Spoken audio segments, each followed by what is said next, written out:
नमस्कार। Supreme court ने सोमवार को केंद्र सरकार द्वारा अनुच्छेद 370 को निरस्त करने को बरकरार रखा और कहा कि यह अनुच्छेद एक अस्थायी प्रावधान था और 1948 में भारत में विलय के बाद जम्मू कश्मीर राज्य ने संप्रभुता का कोई तत्व बरकरार नहीं रखा।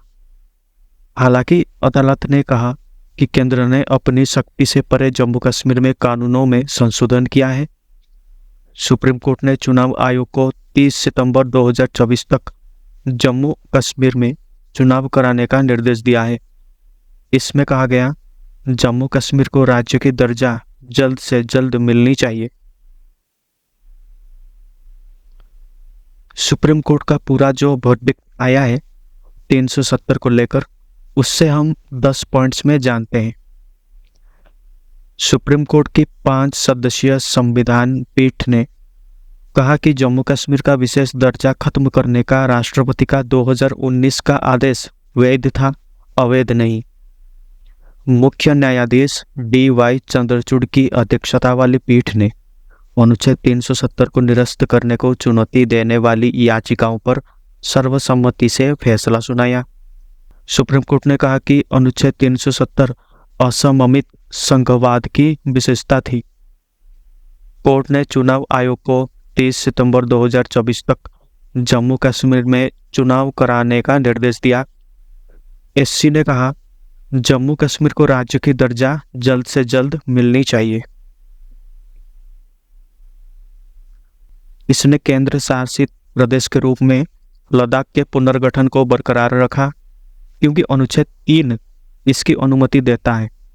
CJI चंद्रचूड़ ने कहा, केंद्र सरकार का जो कहना था कि केंद्र शासित प्रदेश का दर्जा अस्थायी है, अदालत को यह निर्धारित करना जरूरी नहीं लगता कि केंद्र शासित प्रदेशों में पुनर्गठन वैध है या नहीं।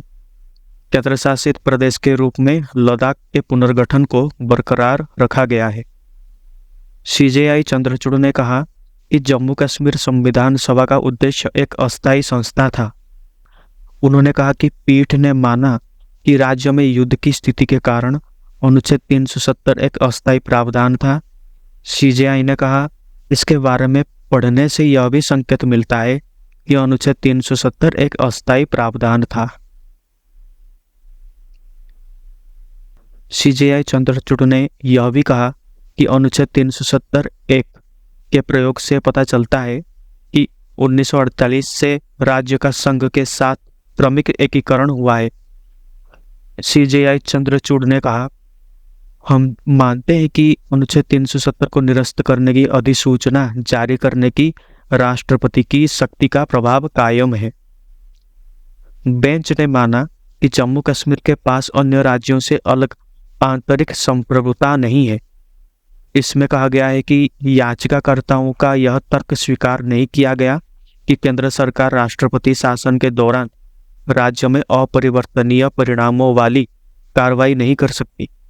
CJI ने कहा, राष्ट्रपति शासन के दौरान राज्य की ओर से केंद्र द्वारा लिया गया हर निर्णय चुनौती के लिए खुला नहीं है। इससे राज्य का प्रशासन ठप हो जाएगा।